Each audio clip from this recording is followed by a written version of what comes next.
नहीं, जोरदार है।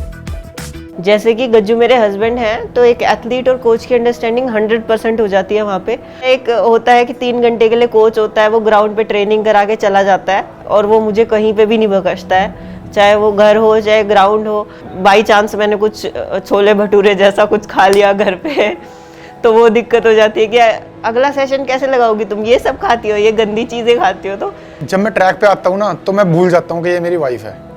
She is my athlete now. बस मेरे दिमाग में ये रहता है और मुझे मेडल भी चाहिए मैम। अगर ये अच्छा नहीं करेगी तो बहुत सारी उंगलियां उठ जाती है मैम रिश्ते पे, तो वहाँ पे मुझे प्रूव करना भी पड़ता है खुद को। मेरा नाम है सिमरन शर्मा, मैं उत्तर प्रदेश यूपी से बिलोंग करती हूँ। मेरे इवेंट है 100-200 मीटर रेस और मैं T12 कैटेगरी में खेलती हूँ। मेरा नाम गजेंद्र सिंह है और मैं एक सोल्जर हूँ इंडियन आर्मी में और अभी पैरा एथलेटिक कोच भी हूँ। मेरे अंडर में 2 पैरा एथलीट ट्रेन कर रहे हैं, प्रीति पाल और सिमरन शर्मा, जिसमें से कि सिमरन शर्मा मेरी वाइफ है। एक्चुअली जो मेरा जन्म हुआ था वो प्रीमेच्योर डिलीवरी थी, 6.5 मंथ का मेरा बर्थ हुआ था। उसकी वजह से मतलब पहले तो शुरुआत में तो डॉक्टर ने ही बोल दिया था कि ये नहीं बचेगी, पर मैं फिर भी बच गई। तो उसके बाद मेरी बचपन से ही आँखों में कमी थी और मेरी बॉडी की मसल भी काफ़ी वीक थी। मतलब बहुत सारी चीज़ें थी कि मेरे पे बुक नहीं पढ़ी जाती थी या मतलब ऐसे ऊपर नीचे वर्ड्स चले जाते थे। तो मतलब बचपन से ही ये चीज़ें चलती आ रही थी। ये मुझे जिता रहा है, इसलिए हम जीत रहे हैं।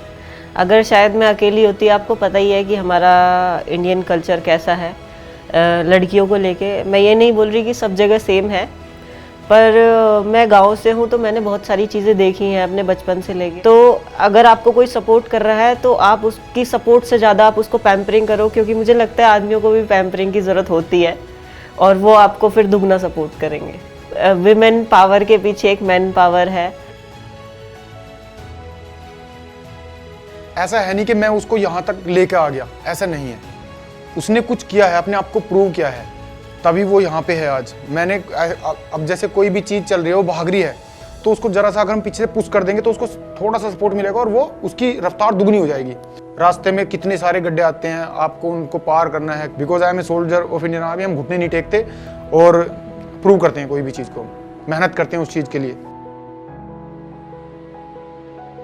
जब मैं छोटी थी तो मुझे पैरा स्पोर्ट्स के बारे में नहीं पता था और जब पैरा स्पोर्ट्स के बारे में पता भी चला तब भी सेल्फ डाउट था कुछ। मेरे घर वालों को पहले ही इस चीज़ को लेके टोंट मिलते थे कि लड़की है, लड़की की तरह रखो, और क्या इसको खेल वेल के चक्कर में लगा रखा है, खेल से कुछ नहीं मिलता, पढ़ाई वढ़ाई करवाओ, ऐसे बेकार हो जाएगी। और उस टाइम पे एक पैरा स्पोर्ट्स को एक अजीब तरीके से देखा जाता था कि इसमें मतलब जो अपाहिज होते हैं वो खेलते हैं, नए नए नाम दे रखे थे लोगों ने और बहुत डर था कि मतलब लोग मुझे क्या बोलेंगे, क्योंकि हमेशा मैंने चीज़ों को क्लियर नहीं बोला।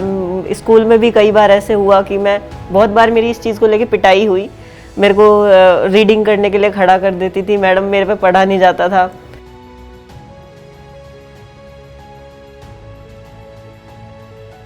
मुझे 2017 में पता चला था, एक नारायण ठाकुर हैं, एशियन गोल्ड मेडलिस्ट हैं वो। तो क्या होता था, मैं भागते भागते दूसरे की लाइन में चली जाती थी, पर मेरे को पता नहीं चलता था कि मेरे को लगता था मैं सीधी भाग रही हूँ, पर जो मेरा मतलब मैं थोड़ा साइड से देखती हूँ और मेरा पोस्चर भी एक साइड को लेफ़्ट साइड गिरा हुआ था और मेरी मसल काफ़ी वीक थी। तो उन्होंने एक दिन देख के बोला कि तुम पैरा में क्यों नहीं खेलती हो। तो मैंने बोला कि भैया मतलब शर्म आती है कि सब लोग क्या बोलेंगे कि पैरा में खेल रही है।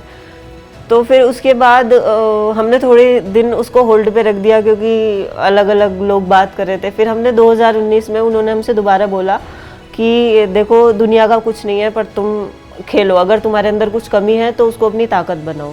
नहीं, मैंने बताया इसको कि मैं पैरा में खेलना चाहती हूँ, तो इसने एक बार में ही हाँ कर दिया। तो ठीक है, खेलते हैं, अभी आगे क्या करना है, क्या प्रोसीजर करना है। तो उस टाइम पे फिर इसने चीज़ों की शुरुआत की थी। मैंने हमेशा से एक सपना देखा था कि मुझे पोडियम पे बीच में खड़ा होना है और राष्ट्रगान बजवाना है। 2024 में वर्ल्ड चैंपियनशिप हुई थी, उधर मेरा गोल्ड मेडल आया था जापान में। वो फीलिंग जो था ना, मतलब अगर एक शब्द में बोलूं कि सुकून क्या है, तो मेरे लिए सुकून वो था। शॉर्ट टर्म गोल जो है वो है वर्ल्ड चैंपियनशिप, क्योंकि वो इसी साल में है, और जो लॉन्ग टर्म गोल है वो है एशियन गेम और LA 2028। मतलब हमारी तैयारी पहले से ही स्टार्ट हो गई है LA 2028 की, उसमें अपना झंडा लहराएंगे जाके।